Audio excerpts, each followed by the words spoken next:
O silêncio assusta mais do que respostas inteligentes, porque respostas mostram argumento. Silêncio mostra controle. Qualquer pessoa pode aprender a falar bem. Poucos aprendem a se calar no momento certo. Enquanto alguns falam para se defender, outros se calam para não entregar poder. E quase ninguém percebe que, no fim, quem domina o silêncio geralmente domina a situação inteira. A maioria das pessoas acredita que precisa responder. Responder rápido.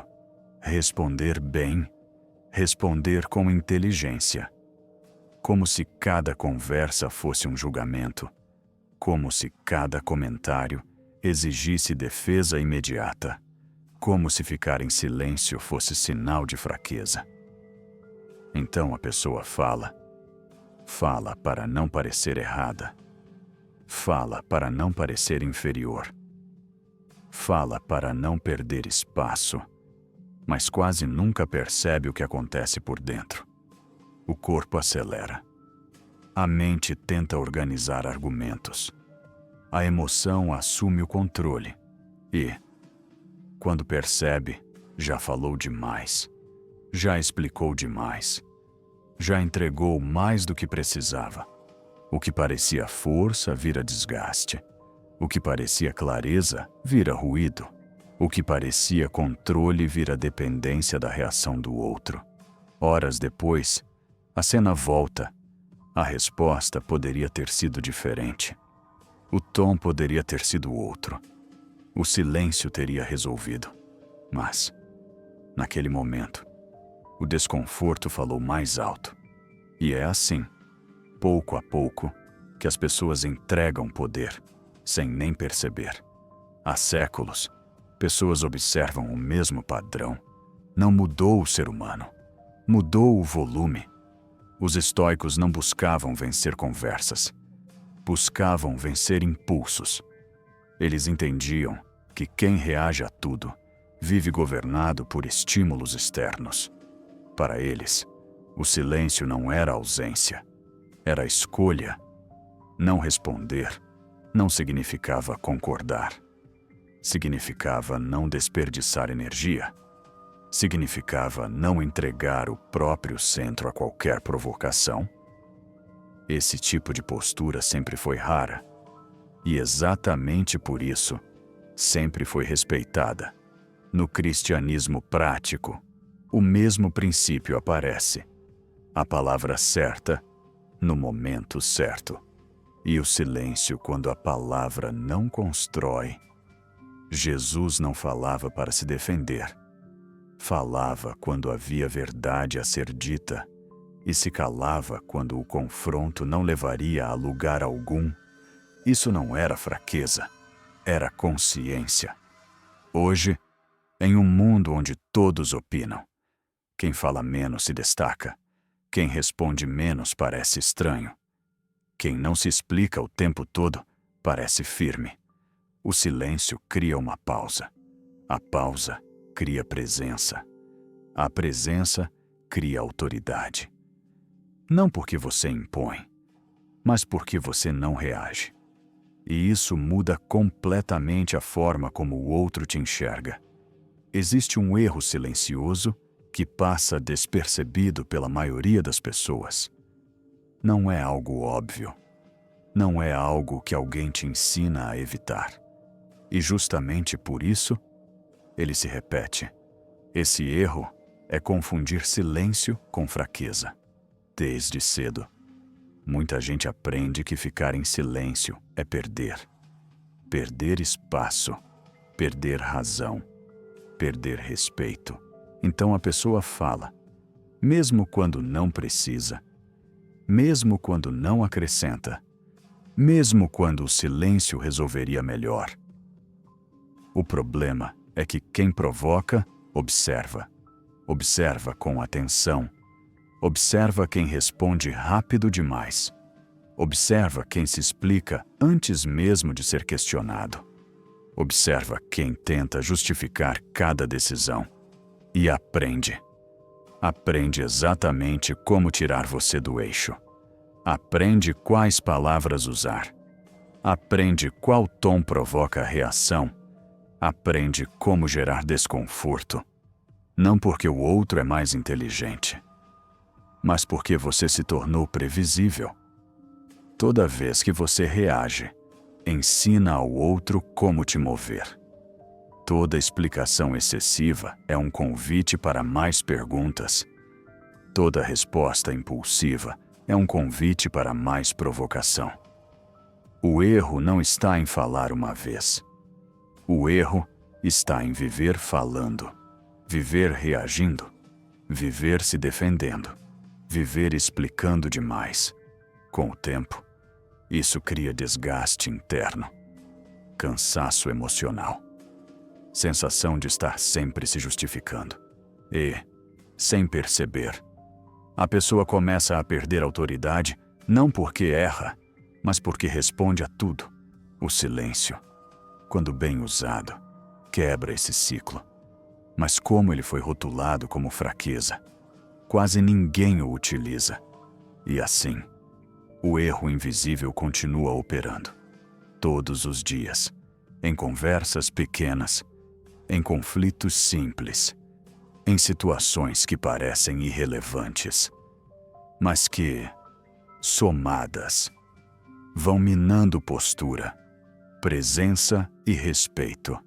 Para entender por que o silêncio assusta tanto, é preciso olhar para dentro. Quem fala demais não está tentando comunicar melhor. Está tentando aliviar uma tensão interna. Existe uma ansiedade silenciosa por trás da fala excessiva. Ansiedade de não ser compreendido. Ansiedade de não ser aceito. Ansiedade de perder posição.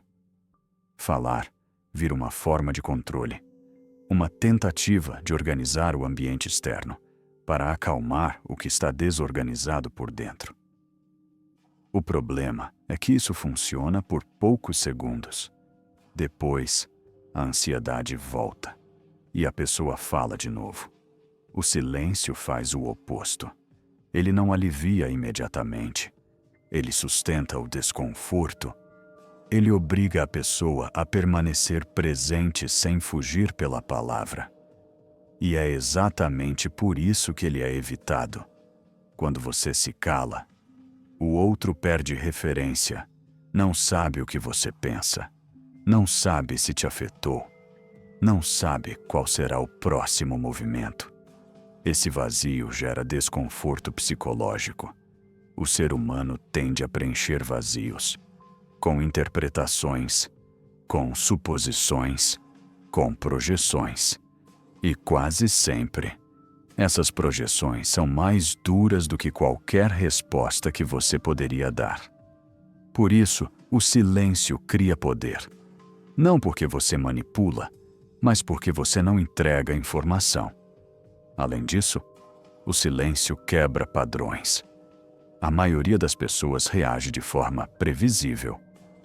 Palavras seguem palavras. Ataques seguem defesas. Quando a reação não vem, o roteiro interno do outro falha. E quem perde o roteiro perde a sensação de controle. É nesse ponto que muitos confundem silêncio com frieza. Na verdade, é presença plena. Você está ali, inteiro, atento, mas não disponível para o jogo emocional. Esse tipo de postura exige maturidade, exige autocontrole, exige suportar o desconforto inicial. Mas, com o tempo, ela reorganiza completamente a dinâmica de qualquer interação. Talvez o problema nunca tenha sido falta de inteligência. Talvez você sempre soube o que dizer. Sempre teve argumento. Sempre teve resposta pronta. O problema pode ter sido dizer demais. Responder quando o silêncio resolveria. Explicar quando o tempo resolveria. Argumentar quando a postura resolveria. Há momentos em que a fala não constrói. Ela expõe, entrega, enfraquece. E há momentos em que o silêncio faz exatamente o oposto. Aqui existe uma inversão difícil de aceitar.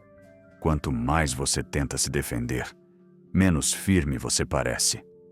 Não porque esteja errado, mas porque mostra que precisa convencer. Quem tem clareza interna não corre para se justificar. Quem sabe quem é, não entra em todo confronto. Esse ponto separa maturidade de impulsividade. No cristianismo prático, isso aparece de forma clara. Jesus não reagia a toda provocação. Não discutia para preservar imagem. Não se explicava para manter autoridade. Em muitos momentos, o silêncio foi a resposta. Não por medo, não por fraqueza, mas por consciência. Ele não precisava provar identidade. Não precisava vencer debates. Não precisava convencer opositores.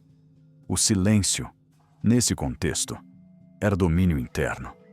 Era a escolha de não descer ao nível do ruído, de não desperdiçar energia emocional, de não permitir que a reação definisse a postura. Essa é a virada difícil. Perceber que nem toda resposta inteligente é necessária. Perceber que nem toda fala é sinal de força. Perceber que, às vezes, o verdadeiro poder está em sustentar o silêncio sem pressa de resolver o desconforto. É aqui que muita gente quer sair do vídeo, porque essa ideia confronta hábitos antigos, confronta a necessidade de aprovação, confronta o medo de parecer fraco. Mas é exatamente aqui que algo começa a se reorganizar por dentro. Quando alguém te provoca, a tendência é procurar a melhor resposta. Mas esse é o erro. O primeiro movimento não é externo, é interno.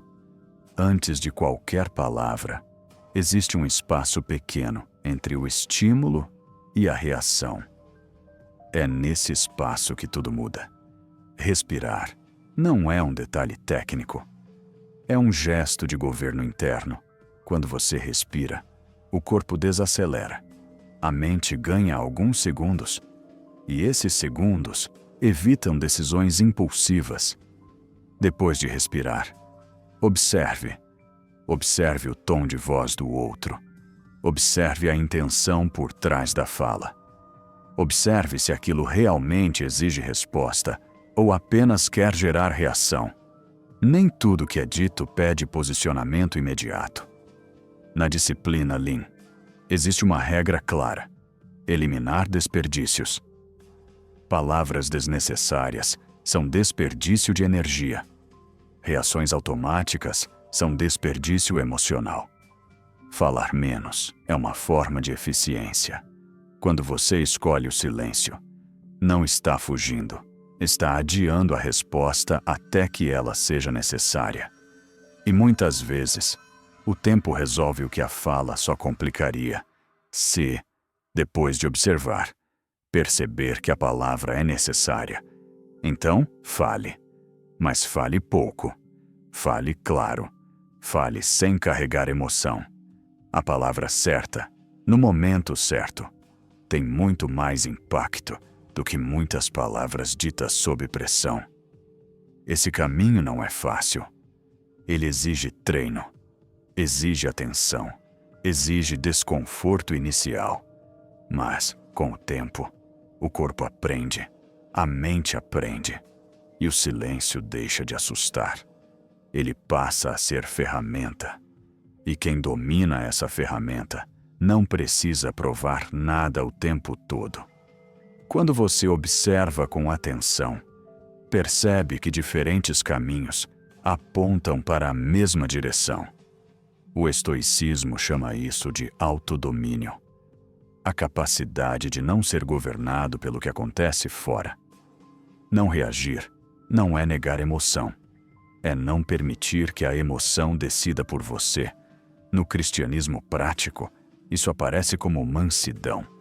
Não a mansidão fraca, mas a força que se contém. a capacidade de agir com firmeza sem precisar levantar a voz, de manter postura sem precisar vencer discussões. É o poder sob controle. Já no pensamento Lean, o foco está na eficiência. Eliminar tudo o que não gera valor. Ruído não gera valor. Excesso de palavras não gera valor. Reações impulsivas não geram valor. Quando você reage menos, desperdiça menos energia. Quando fala menos, preserva foco. Quando escolhe o silêncio, ganha clareza.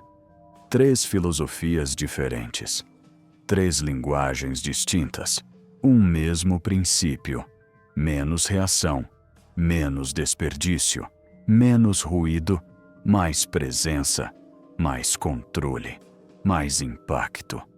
Você não precisa vencer conversas, não precisa ganhar debates, não precisa convencer pessoas o tempo todo. Precisa manter o centro. E quem mantém o centro não se perde em cada provocação. Essa integração não é teórica, ela é prática.